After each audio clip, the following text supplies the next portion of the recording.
A chance encounter on a freezing city street brings together Mark, a wealthy businessman, and Lila, a homeless artist with a gift for capturing emotions on paper. What begins as a simple exchange, a paid sketch, quickly evolves into an unexpected connection that reveals pieces of their lives they thought were lost forever. The wind clawed through the streets like an unrelenting predator, slipping through every gap in the city's facade. It was the kind of cold that made even luxury seem inadequate. Yet Mark Calloway stepped out of his sleek black car with the air of a man who didn't notice or care. His coat, tailored to perfection, hung open despite the chill, and the glint of his Italian leather shoes flashed as they hit the frost-laced pavement. Mark pressed his phone to his ear, barking orders in the curt, efficient way that had made him a millionaire by the time he was 30. "Greg, if you think I'm going to wait for them to make a decision, you're sorely mistaken. Get it done. No excuses." He ended the call with a jab of his thumb, his irritation leaving a faint frown etched into his sharp features. The streets teemed with motion. Rushing commuters, honking horns, the occasional laughter spilling from a cafe. It was a chaos Mark had grown immune to, his life conducted far above the noise and skyscrapers of glass and steel. But tonight, something broke through the monotony. As he scanned the street for his driver, his eyes landed on a figure crouched against a lamppost.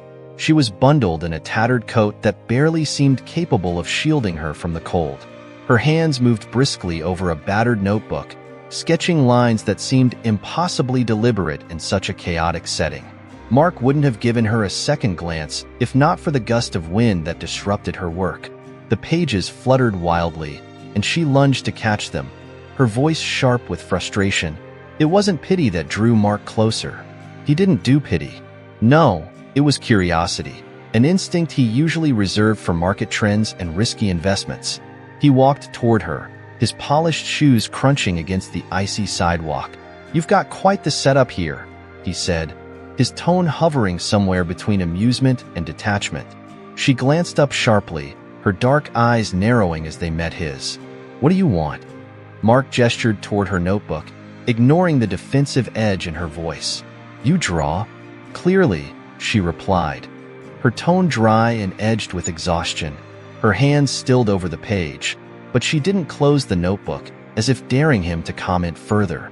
He ignored her sarcasm, his gaze fixed on the rough sketch she'd been working on. The image was striking. A small lakeside cabin, surrounded by towering trees that seemed to lean protectively toward it. The lines were bold yet delicate, each stroke suggesting movement and life. It was the kind of skill that didn't belong on a street corner. "You're good," he said finally, the words coming out more genuine than he intended. Her brow arched, and for a moment, she seemed caught between skepticism and surprise. "Thanks," she muttered, pulling the notebook closer to her chest. Mark reached into his pocket, pulling out a crisp $100 bill. He held it out to her, the gesture casual, almost dismissive. "Draw something for me. Whatever you want. Make it small. I'm not trying to fund a mural." She stared at the bill for a moment, her expression unreadable. "Why?" "Does it matter?" he countered, a hint of impatience creeping into his voice. Her lips pressed into a thin line, but she took the money with a quick, deliberate motion, folding it into her pocket. "Fine," she said. "What's your name?" "Mark Calloway," he replied. "And you?" "Lila Harper." Mark nodded, as if committing her name to memory. "All right, Lila. I'll be back tomorrow. Impress me."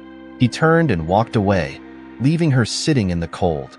Sam, his driver, was idling at the curb, and the car door clicked shut behind Mark as he slid into the warmth of the leather seat. "Find what you were looking for?" Sam asked, his voice tinged with curiosity.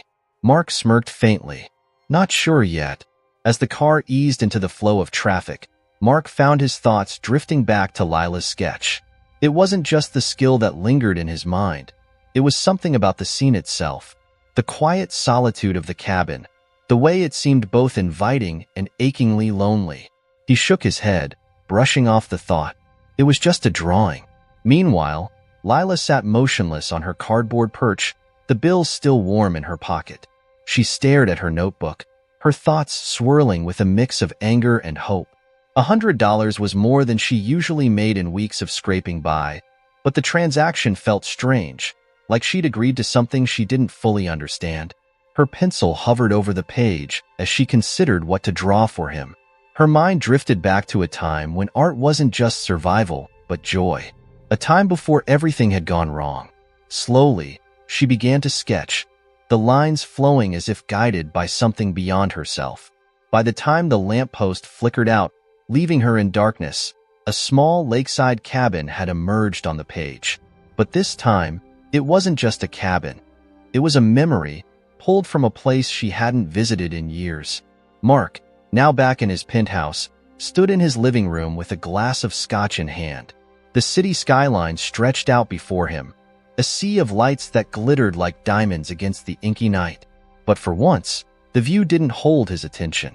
His mind was still on Lila, on her sharp eyes and the confident lines of her sketch. He couldn't explain why, but he felt a strange pull, like he'd stumbled onto something that mattered in a way he hadn't expected. He drained the glass and set it down with a quiet clink, his jaw tightening. It was just a whim, he told himself, a distraction, nothing more. And yet, as he headed to bed, he couldn't shake the feeling that he'd just set something in motion that he couldn't stop. The night pressed heavy against the city as Lila Harper huddled beneath the overhang of a closed coffee shop, her back against the cold, brick wall. The sketchbook rested on her lap, its pages worn and smudged from years of use. In her pocket, the $100 bill felt foreign, its crispness a stark contrast to the weathered fabric surrounding it.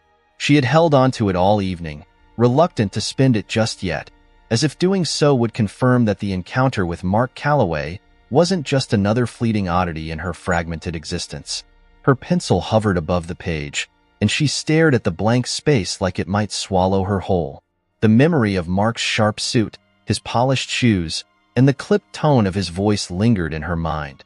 He didn't seem like the type to stop for someone like her, not with his air of impatience and money to burn. And yet, he had. She shook her head, letting out a quiet laugh. "What am I even doing?"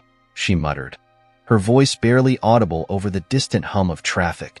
It wasn't like she owed him anything. He had paid for a sketch, not a masterpiece. Yet something about the way he'd looked at her work, it wasn't pity. It wasn't charity. It was something else entirely. With a deep breath, she pressed the pencil to the page. At first, the lines came slowly, hesitantly, as if she were afraid of making a mistake. But soon, they began to flow, her hand moving with a confidence that surprised even her. She wasn't just drawing for Mark.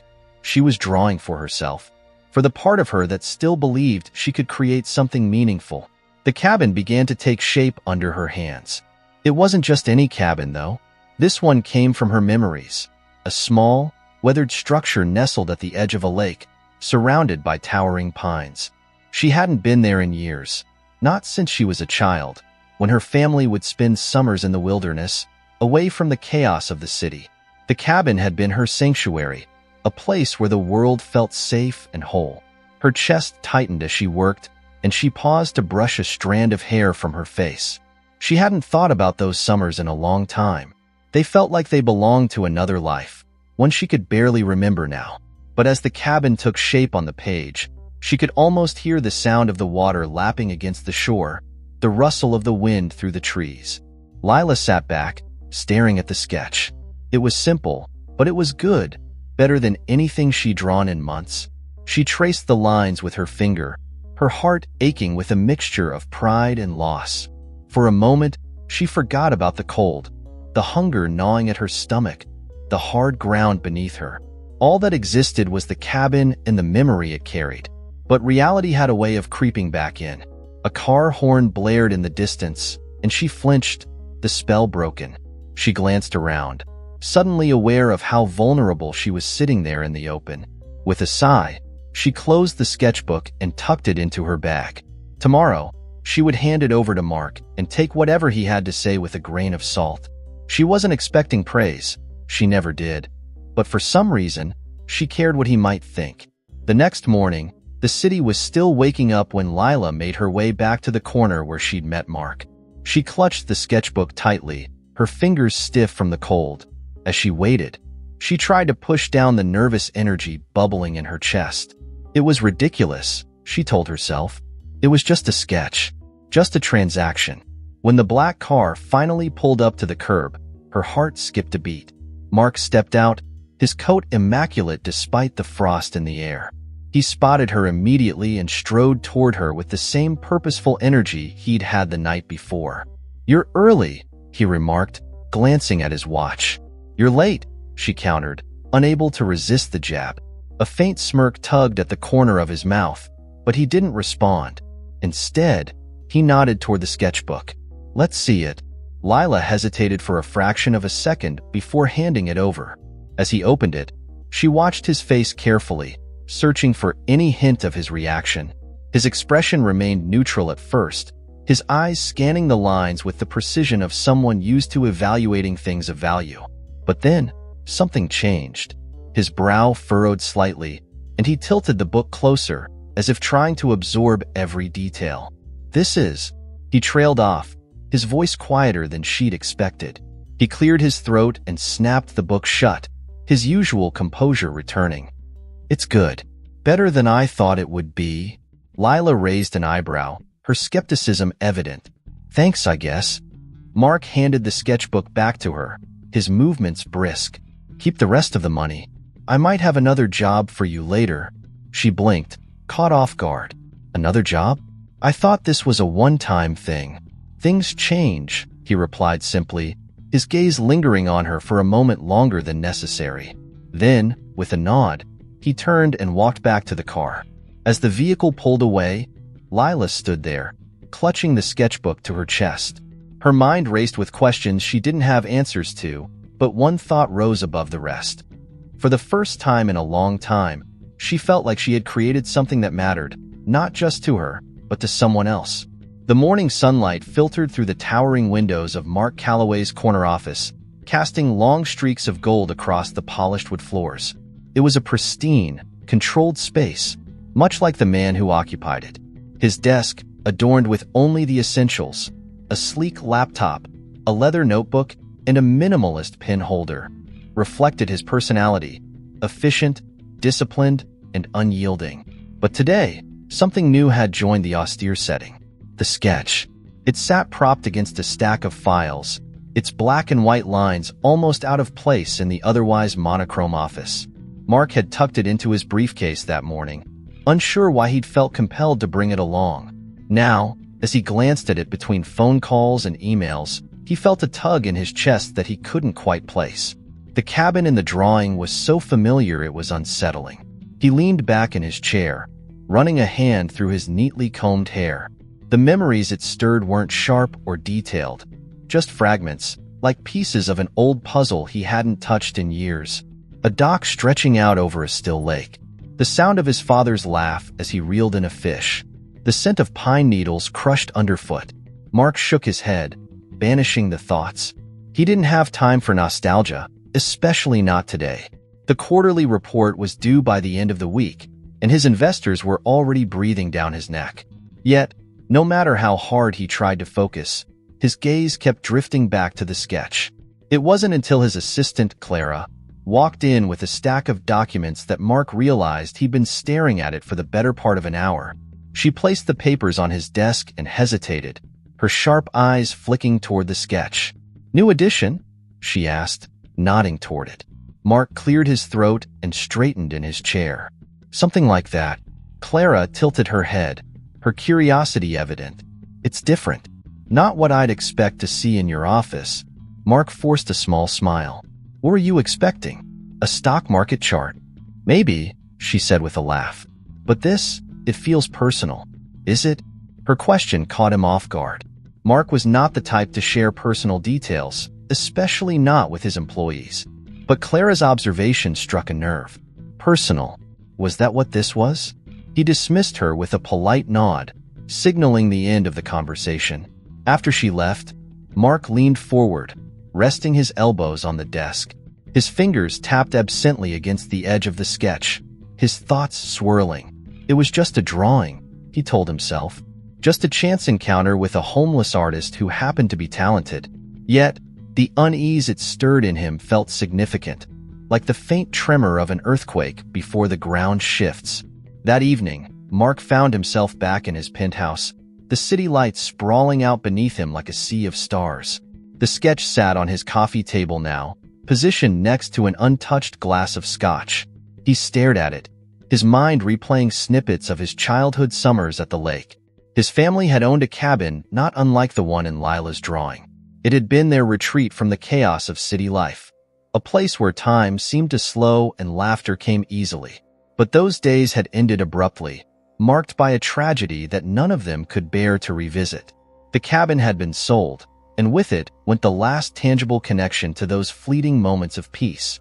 Mark exhaled sharply and took a sip of the scotch, its warmth doing little to ease the ache in his chest. He had spent years burying those memories under layers of success and ambition.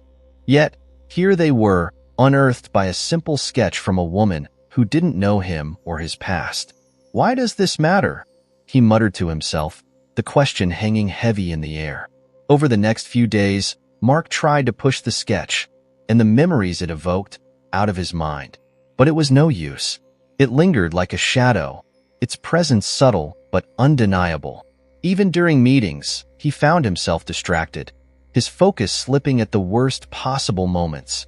Mark, his business partner, Daniel, snapped him back to the present during a high-stakes negotiation. "You okay? You've been a little off lately."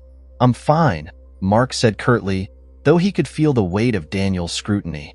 Daniel raised an eyebrow, but didn't press further.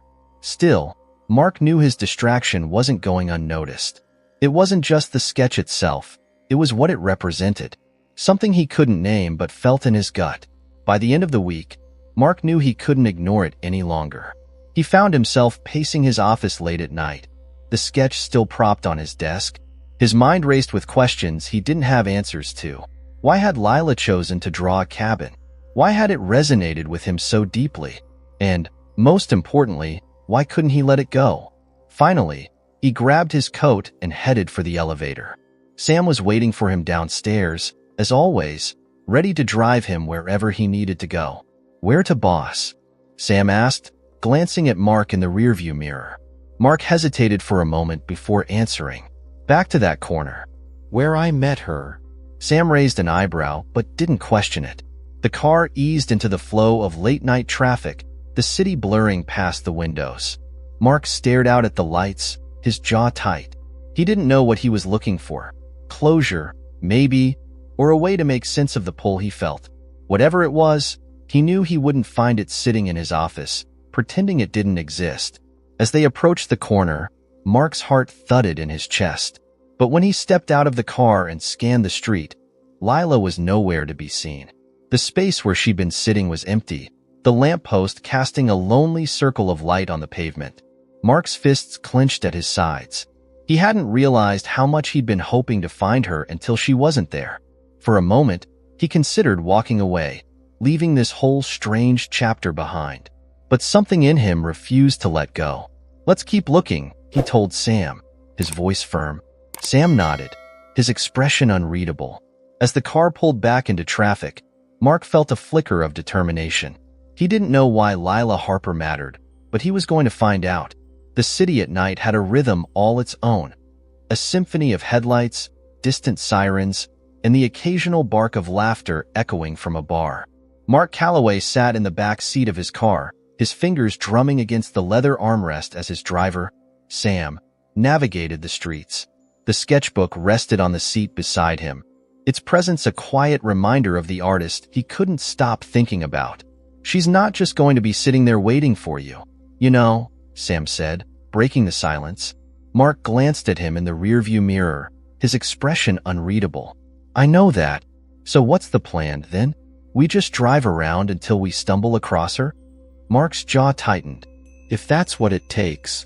Sam let out a low whistle, shaking his head. "You're serious about this? She owes me another sketch," Mark said, his tone clipped. But even as the words left his mouth, he knew they weren't true. This wasn't about the art anymore. It hadn't been for days. Their first stop was the corner where Mark had met Lila. It looked different in the darkness, the lamppost casting long shadows over the sidewalk. The space where she'd sat was empty now, the cardboard she'd used as a seat gone without a trace. Mark's chest tightened as he scanned the area, his gaze lingering on the spot for a moment too long. "She's not here," Sam said, pulling the car to the curb. "Any other ideas?" Mark hesitated, his mind racing. He knew almost nothing about Lila, where she stayed, who she knew, what her life looked like beyond that brief encounter. And yet, he felt compelled to find her, as if solving the mystery of her existence might somehow solve something in himself. "There's a shelter a few blocks from here," Sam offered after a moment. "A lot of folks from this area head there when it gets cold. Could be worth a shot." Mark nodded, his throat tight. "Let's go." The shelter was tucked into a side street, its modest exterior almost hidden between two larger buildings. A small group of people lingered near the entrance, their faces etched with weariness. Mark hesitated as he stepped out of the car, the weight of his wealth and privilege suddenly heavy on his shoulders. He didn't belong here, not in his tailored coat, not with his polished shoes. And yet, here he was. Inside, the shelter was warm and crowded, the air filled with the hum of quiet conversation. Mark scanned the room, his heart sinking when he didn't see Lila among the faces. A staff member approached him, her expression cautious but polite. "Can I help you, sir?" "I'm looking for someone," Mark said, his voice steadier than he felt. "A woman named Lila Harper." "She's an artist." The staff member frowned, thinking, "Lila, she comes by sometimes, but she's not here tonight." "Sorry." Mark's shoulders sagged, but he managed a nod. "Thank you." As he turned to leave, he caught sight of a young man sketching at a table near the back of the room. The drawing was rough, the lines shaky, but it reminded him of Lila's work in a way that stopped him in his tracks. "Excuse me," Mark said, approaching the table. The young man looked up, startled. "Do you know Lila Harper?" The young man hesitated, his gaze flicking toward the staff member as if seeking permission to answer. Finally, he nodded. "Yeah, I know her. She's not around much, though. Likes to keep to herself. Do you know where I might find her?" The young man shrugged. "She's got a spot by the old train yard sometimes. If she's not there, I don't know." Mark nodded, slipping a bill onto the table as thanks. The young man stared at it, wide-eyed, but didn't say anything. The drive to the train yard was tense, the silence between Mark and Sam thick with unspoken questions. Sam finally broke it as they pulled up to the desolate stretch of tracks. "You sure about this?" he asked. "Not exactly a friendly part of town." "I'll be fine," Mark said, though his grip on the door handle betrayed his nerves. The train yard was eerily quiet, the only sound the distant hum of the city. Mark stepped carefully over the uneven ground, his breath visible in the cold night air. He searched for any sign of Lila, a figure, a makeshift shelter, anything, but the yard was empty. He was about to give up when he spotted something near an abandoned freight car, a scattering of papers weighted down by a brick. His heart pounded as he approached, his eyes scanning the sketches spread out across the ground. They were unmistakably hers, the same bold lines, the same quiet beauty. One of the drawings caught his eye, and his breath hitched. It was the cabin again, but this time, there was a figure standing on the porch. A man. Mark's hands trembled as he picked up the drawing. The figure wasn't detailed, but it was enough. It was him. He didn't know how long he stood there, staring at the sketch. The sound of Sam's voice calling his name finally snapped him back to reality. Mark turned, clutching the drawing tightly. "She's been here," he said, his voice barely above a whisper. "But she's not now," Sam pointed out gently. "Maybe it's time to call it a night." Mark nodded reluctantly, tucking the sketch into his coat. As they drove back to his apartment, his mind raced. Lila was out there somewhere, and she had drawn him without ever having seen him at the cabin. He didn't know what it meant, but he knew one thing for certain. He had to find her. The following morning, Mark Calloway sat in his office, the sketch from the train yard spread across his desk. The cabin's familiar shape, rendered in Lila's unmistakable style, seemed to demand his attention. And there it was again, the figure standing on the porch. Him. Mark leaned back in his chair, his fingers steepled beneath his chin. How could she have drawn this? She didn't know about his family cabin or the summers he'd spent there as a child. And yet, her work had pulled something from his past he hadn't even realized he was missing. He had to know more. He had to find her again. A knock at the door broke his concentration. Clara stepped inside, her usual air of efficiency softened by curiosity when she noticed the sketch. "You've been staring at that thing all morning," she said, setting a stack of reports on his desk. "What's the story behind it?" Mark hesitated, debating how much to share. Clara wasn't just his assistant. She was someone he trusted, one of the few people who saw glimpses of the man behind the power suits and polished exterior. "It's from an artist I met," he said finally, his voice quieter than usual. "She's unconventional, but talented." Clara raised an eyebrow. "Unconventional? That's not your usual style." "People surprise you," he replied, his gaze drifting back to the drawing. She studied him for a moment, then nodded. "Well, if you're thinking of doing business with her, let me know. I'll handle the logistics." Mark's lips twitched into a faint smile. "I'll keep that in mind." Later that afternoon, Mark returned to the train yard, this time with a clearer purpose. The air was colder, the sky heavy with clouds that threatened snow. He found the same spot where he discovered the sketches the night before, but there was no sign of Lila. Frustration gnawed at him, but he forced himself to stay patient. She had to show up eventually. Hours passed, and just as he was about to leave, he spotted a figure approaching from the far side of the yard. Lila moved with cautious precision, her gaze scanning the area as if she were always on guard. When her eyes met his, she froze. "What are you doing here?" she asked, her voice sharp and wary. "I was looking for you," Mark said, stepping closer but stopping when he saw her tense. "I wanted to talk." Lila crossed her arms, her expression guarded. "About what?" He held up the sketch he'd taken from the yard. "This. You drew it, didn't you?" Her eyes flicked to the paper, then back to him. "So what if I did?" Mark hesitated, the words he'd rehearsed in his head suddenly feeling inadequate. "It's personal. I don't know how you knew, but this," he gestured to the sketch, "this cabin means something to me, and I think we could do something meaningful together." Lila frowned, clearly skeptical. "What are you talking about?" "I'm organizing a charity auction," Mark said, his tone growing more confident. "We feature unique pieces from local artists and use the proceeds to fund community programs. Your work could be a centerpiece." She laughed, a short, bitter sound. "You think I'd fit in with your world? You've seen where I live, right?" "I'm not asking you to change who you are," Mark said, his voice steady. "I'm asking you to let people see what you can do. This isn't charity. It's an opportunity." Lila's jaw tightened, and for a long moment, she said nothing. Mark could see the conflict in her eyes, the way she wrestled with the idea of trusting him. Finally, she sighed and shook her head. "Why me?" she asked. "You could have any artist you want. Why chase me down?" "Because your work isn't just good. It's real," Mark said. "It has a way of cutting through the noise, of making people feel something. That's rare. And I think you deserve to be seen." Lila didn't answer right away. Instead, she turned her gaze toward the horizon, her expression unreadable. Mark stayed quiet, giving her the space to process his words. "Fine," she said at last, her voice laced with hesitation. "But I have conditions." "Name them," Mark said without hesitation. "I don't want to be paraded around like some charity case," she said firmly.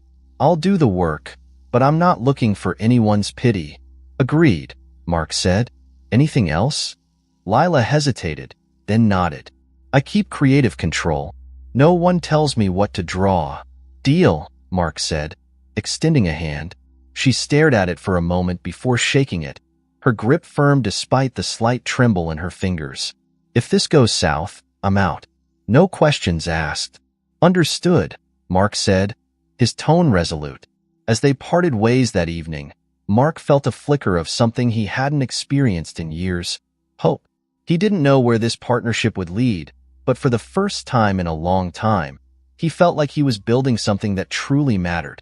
Lila, meanwhile, walked back to her makeshift shelter with her head held high, the weight of doubt still pressing against her, but softened by the faintest glimmer of possibility. She didn't trust easily, and she wasn't sure she trusted Mark. But for now, she was willing to take the risk. Lila Harper sat at the corner of a long, worn wooden table in a studio that smelled faintly of paint and sawdust. Mark had rented the space for her. A modest, sunlit room in the back of an art supply store that seemed worlds apart from the city streets she was used to. The walls were bare except for the scattered sketches and half-finished pieces she had pinned up for inspiration. It felt like a second chance, but it also felt fragile, as if it might disappear the moment she let herself believe in it. Her pencil moved deftly across the page, the lines flowing together into something she couldn't yet name. Art had always been her way of making sense of things she couldn't explain, and now, with the weight of Mark's offer hanging over her, it was the only thing keeping her grounded. "You're deep in thought." Mark's voice broke the silence. Lila glanced up, startled to find him standing in the doorway. He was holding 2 paper cups of coffee, his usual air of authority softened by the casualness of the gesture. She frowned, unsure how to respond. "Shouldn't you be running the world or something?" she asked, her tone sharper than she intended. Mark smirked and stepped inside, setting one of the cups on the table beside her. "I thought I'd check in, see how you're settling in." Lila took the coffee reluctantly, wrapping her hands around the warm cup. She didn't trust acts of kindness. They always seemed to come with strings attached. "I'm fine," she said, keeping her tone neutral. Mark's gaze drifted to the sketches pinned to the wall. "These are new," he said, nodding toward a series of rough landscapes. "They're good." Lila shrugged, taking a sip of the coffee. "They're just drafts. Nothing worth showing off." "You're too hard on yourself," Mark said, his voice matter of fact. "You've got talent, Lila. People need to see it." She set the coffee down with a little more force than necessary. "People don't care about talent. They care about names and connections and whatever makes them feel good about themselves. Let's not pretend this is about anything else." Mark's expression hardened, but he didn't back down. "It is about more than that. At least it can be, if you let it." Lila stared at him for a long moment, trying to read his intentions. She wanted to believe he was sincere, but experience had taught her to be cautious. Finally, she sighed and looked away. "We'll see." Over the next few weeks, the studio became a sanctuary for Lila. She poured herself into her work, sketching and painting with an intensity she hadn't felt in years. Her pieces began to take shape, each one more intricate and emotional than the last. Landscapes of quiet, forgotten places. Portraits of people she'd seen in passing but never spoken to. Each work told a story, raw and unfiltered. Mark visited occasionally, always careful not to overstay his welcome. He would bring coffee or lunch, ask a few questions about her progress, and leave without pressuring her. Their conversations were brief but revealing, each one peeling back another layer of the walls they had both built around themselves. One afternoon, as Lila worked on a large canvas, she heard Mark's voice behind her. "You've changed this one," he said, nodding toward the painting. It was a depiction of a city park at sunset, the colors rich and warm. "It didn't feel right before," she admitted, stepping back to look at it. "I think it needed more light." Mark studied the painting for a moment, his expression thoughtful. "You're good at that," he said. "Finding the light in things." Lila snorted, shaking her head. "You don't know me well enough to say that." "Maybe not," Mark said with a shrug. "But I know what I see." Their conversations grew more personal as time went on, though neither of them would have admitted it. Lila shared bits and pieces of her past. The art school she had dropped out of, the family she no longer spoke to, the series of bad decisions that had landed her on the streets. Mark, in turn, revealed glimpses of his own life. The pressure of living up to his family's expectations, the relationships he had sacrificed for his career, the childhood cabin he hadn't seen in decades. It was an unlikely connection, but it was real. And as they both threw themselves into preparing for the charity auction, they began to trust each other in ways that surprised them. By the time the auction was only a week away, Lila had completed more than a dozen pieces. They filled the studio, their vibrant colors and bold lines transforming the once empty space into something alive. Mark stood in the middle of the room, his eyes scanning the artwork. "These are incredible," he said, his voice filled with genuine admiration. "You've outdone yourself." Lila crossed her arms, her expression skeptical. "You really think people will care?" "They will," Mark said firmly. "Trust me." She wanted to believe him, but the doubt lingered. What if they don't? What if this is all for nothing? Mark stepped closer, his gaze steady. "It won't be. You're not just creating art, Lila. You're creating something that matters. That's never for nothing." For the first time in years, she felt a flicker of hope. Maybe he was right. Maybe this was her chance to prove, to herself and to the world, that she wasn't just another forgotten name. That night, as Lila locked up the studio, she paused to look at her reflection in the glass door. She barely recognized the person staring back at her. There was still fear in her eyes, but there was also something else, determination. She wasn't just surviving anymore. She was creating, and for the first time in a long time, she felt like she had a future worth fighting for. The night of the charity auction arrived, bringing with it a buzz of anticipation that pulsed through the grand hall like electricity. Mark Calloway stood near the entrance, his sharp suit tailored to perfection, exuding the quiet confidence of someone accustomed to being in control. Yet tonight, there was a tension in his shoulders, a restless energy he couldn't quite shake. The sketches and paintings from Lila's collection were displayed prominently along the gallery's walls, drawing murmurs of admiration from the well-dressed crowd. Mark's eyes scanned the room, searching for Lila. When he finally spotted her, a flicker of relief crossed his face. She was standing near the far wall, her usual guarded expression replaced by something softer, though her posture still held an edge of discomfort. She wore a simple dress Mark had arranged for her, one that balanced elegance with her understated style. It wasn't flashy, but it made her look every bit the artist she was. "You clean up well," Mark said as he approached, a small smile tugging at his lips. Lila glanced at him, her nerves evident in the way her fingers fidgeted with the strap of her bag. "Don't get used to it," she muttered, though there was a hint of humor in her tone. Mark chuckled and gestured toward the crowd. "They're impressed. I've heard at least 3 people ask where they can buy your work." Lila's eyes widened slightly, but she quickly masked her surprise. "They're just being polite. That's what these things are about, right? Polite lies and champagne?" Mark's expression softened. "It's not a lie, Lila. Your work is incredible. You've earned this." As the evening progressed, the auction moved into full swing. Piece after piece from Lila's collection was introduced by the auctioneer. Each one met with enthusiastic bids that climbed higher than Mark had anticipated. Lila stayed near the back of the room, her arms crossed tightly over her chest as she watched her art go to strangers with deep pockets and shallow smiles. It felt surreal, like an out-of-body experience. "Does it bother you?" Mark asked, appearing at her side. Lila didn't answer right away. Instead, she nodded toward one of the paintings, a quiet, moonlit street scene that had fetched nearly $5,000. "That one," she said. "It was inspired by a place I used to sleep when I couldn't find shelter.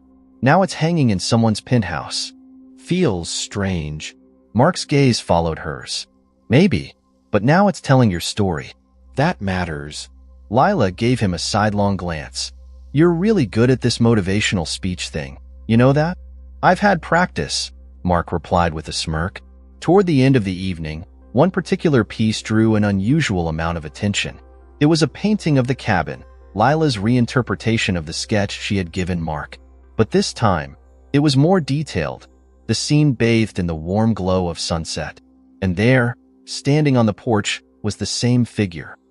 A man with his hands in his pockets, staring out at the water. As the bids climbed higher, Mark felt a lump form in his throat. He hadn't known she was planning to include the cabin in the collection, much less in such a prominent way. He glanced at Lila, whose expression was unreadable as she watched the bidding war unfold. "Why this one?" he asked quietly.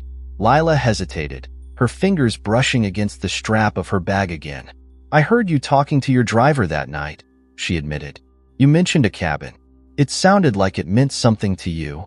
Mark's chest tightened. "It did," he said softly. "It still does."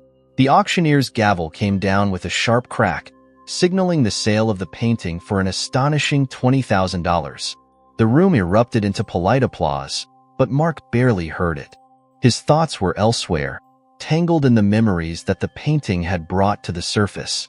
Later, as the event wound down and the crowd began to thin, Mark and Lila found themselves standing near the gallery's floor-to-ceiling windows.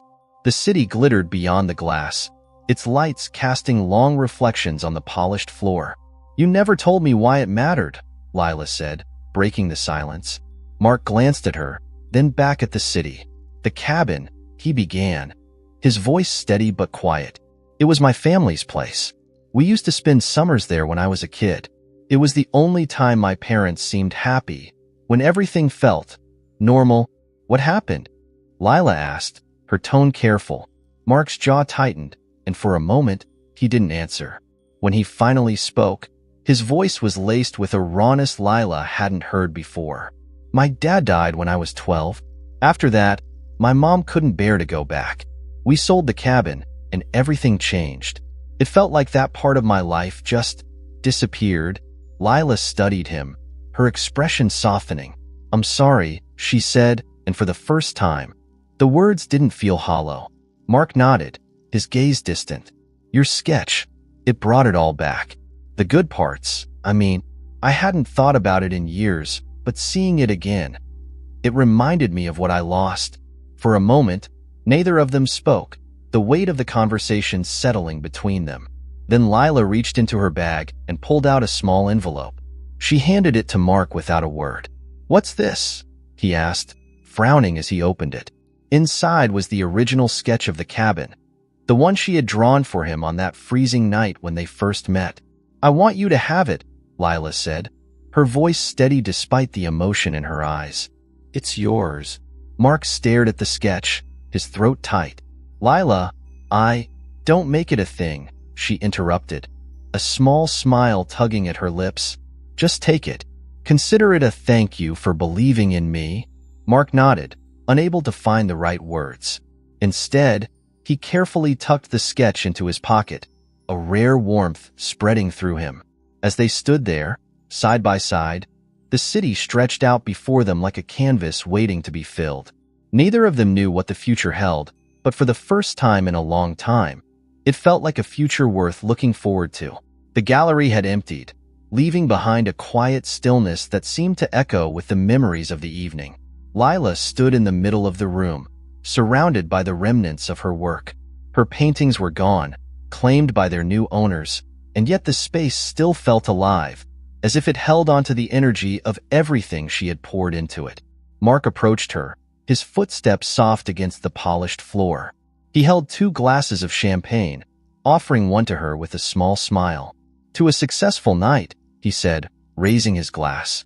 Lila hesitated before accepting the drink.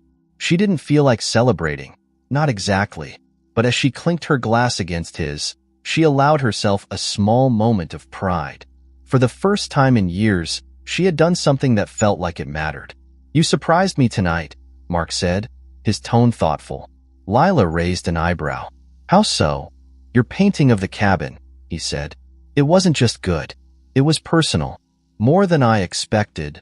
Lila shrugged, looking down at her glass. "You're not the only one with memories tied to places like that." Mark nodded, sensing the weight behind her words. "Well, it struck a chord. With everyone, I think. Especially me." They stood in silence for a moment, the city lights casting long shadows across the room.